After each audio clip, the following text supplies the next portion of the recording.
Hey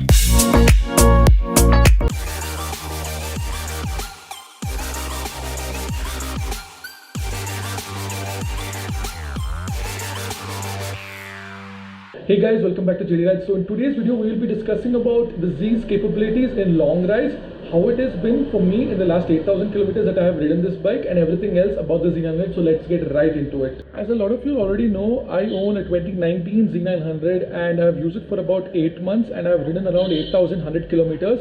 I've done quite a few long rides. On this bike I have done Yercaud, Kodaikanal and Chikmagalur, all of them around 600, 500 and 700 kilometers. And today I will tell you guys how were those rides for me, what could have been better, what was I impressed with, what do I feel like could be changed.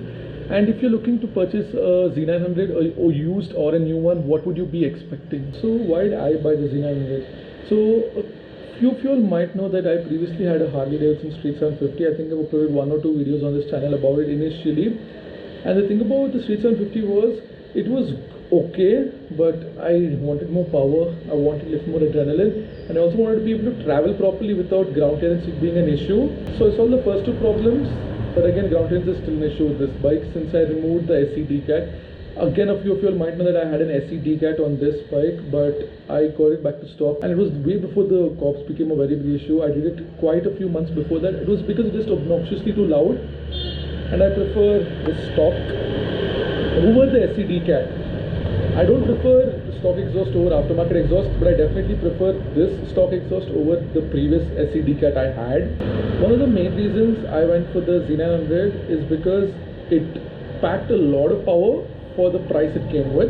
I had a budget of 7 lakhs and I saw a few Street Triple Rs, but I wasn't very impressed with it because I like the Street Triple RS for the tech and the TFT and everything about it. So when compared to the 2018 Street Triple, when I was considering this 2018 Street Triple R, I found the Z900 way better to purchase. I found it like a much better offer.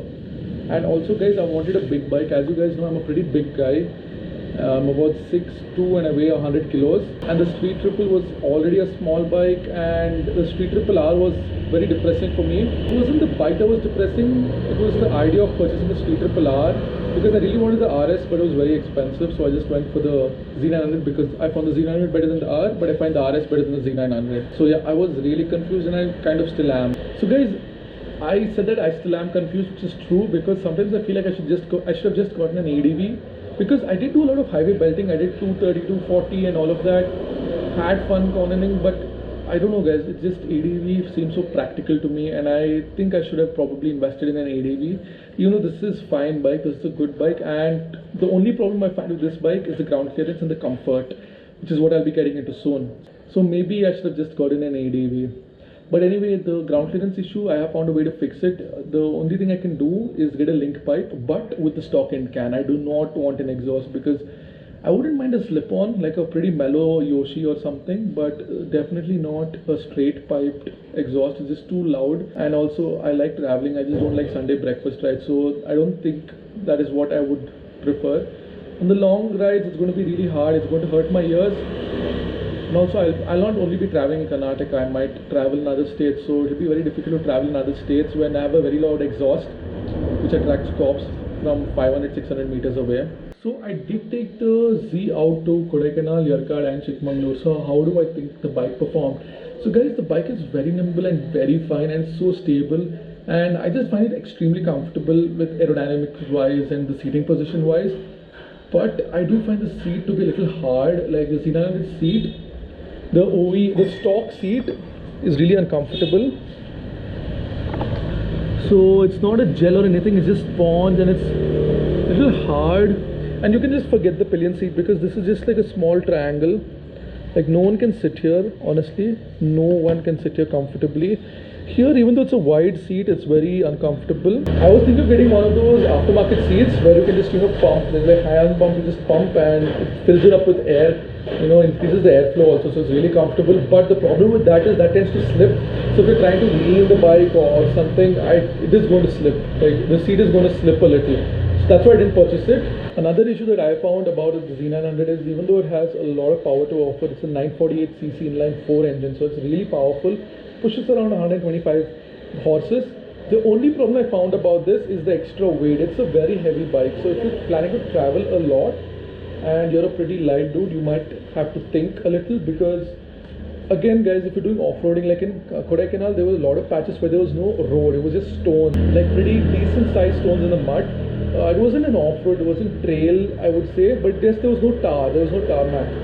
And over there I did notice the extra weight of the bike kick in. Like I noticed the difference. I saw my friend was a Street Triple R, and I mean a Street Triple S. Yeah, he had a Street Triple S, and his Street Triple S just blew by easily. It was because it was so light, and he just stood up and used to take it in off-road. It was very nimble for him. And guys, the third and final issue, and at this point I'm just nitpicking, at the lack of grab rails.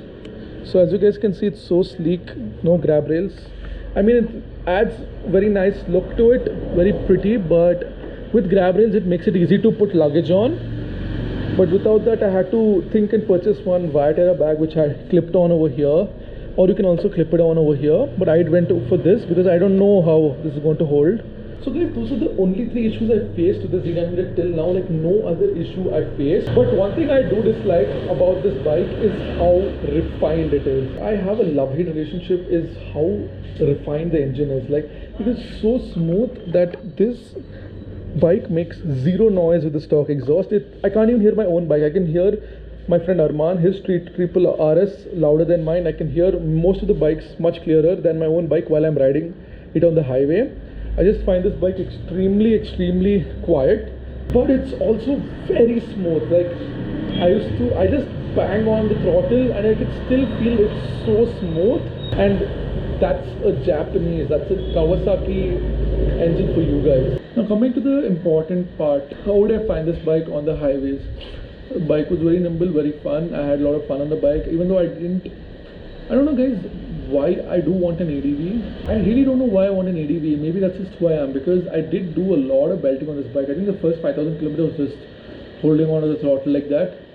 But after a while, I just didn't do it. Like the whole of my Kodaikanal stretch, I didn't cross 160 or 170. I didn't cross. Even though while coming back, I made a video, I think 450 kilometers in 5 hours. So I made a video, and even that I didn't belt, I didn't cross 180. Like I was restricting myself to 160, 170, and that's how much fun I was having it. And to be honest, an 800cc or even a 650cc twin probably going to be very comfortable with 170, 160, cruising speed. And I just really want an ADV. Like I just really fantasize ADVs a lot. Like I find them way more practical, especially for the country I live in, which is India, where within the city itself we have a lot of off-roading places whenever it rains.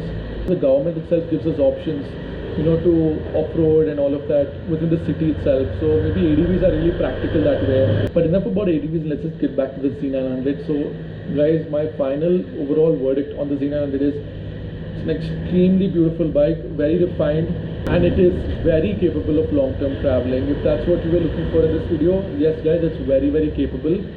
I've pushed this bike a lot. I've pushed this bike quite a bit, except off-road. Like I have not pushed the bike off-road because, as you guys would have noticed in this video, I've mismatched my own tires. It's because tires, there's a little problem in India with tires, especially the good brands like Pirelli and all of that. And also they're really expensive. So I just slapped on a few used tires and they're also mismatched. So you shouldn't really do, but if I didn't do what I did, I wouldn't have been able to ride this bike at all, because when I got the bike itself, the stock tires were pretty worn, and I think the previous owner, what he's done is he has swapped tires with another Z when he's about to sell it. I mean, that's something you should something shouldn't happen, but you probably should expect while buying a used bike. Because when I went to see the bike, it clocked like 2,950, and by the time I got it home, it was 3,000. Around 3,000, and now it's at I think 11,200. So I've clocked around 8,200 kilometers, and I got the bike in March, about 10 months. My plan is to clock 15,000 kilometers by March 2021. And one thing I did notice recently is, guys, the suspension, the forks, they aren't that good. I have got it adjusted a couple of times at the Kawasaki showroom. I just told them to adjust it, but I don't know guys, I just find the suspension to be a little unresponsive, because whenever I go on the flyovers, if you guys have noticed in flyovers, there'll be those joints. So So whenever I go over that, there's sometimes they always tend to be uneven because we don't have the best engineering. So whenever you go over that, the bike tends to throw me off. And I also don't have storm grips. I was thinking maybe it's because I don't have storm grips. I will get some storm grips soon. They're about 5 grand. So I'll try getting them sometime soon. And that time I'll maybe know if it doesn't throw me off that time, and maybe it was just that issue. But I do find the suspension to throw me off quite a few times, even though I have made it softer and made it a little harder. Still, I don't know, I have not noticed much of a difference. So guys, that is my review of the Z900 and my recent experience. This is not a video of me telling you why you should buy the Z900. If you have the money and that bike falls in your budget, why you should buy it. It's not marketing the Z900. I'm just telling you guys the experience I had, the good and the bad and the ugly. Apart from that, guys, there's no doubt about it, I love my bike, my Z900. This bike is my prized possession. I really like my bike and I'm completely satisfied with this purchase. Even though maybe sometimes I feel like an ADV will be fun, I just take this bike to the highways and I realize what true inline 4 948cc 125 bhp of power really means. How nimble it is, how fun the bike is to ride.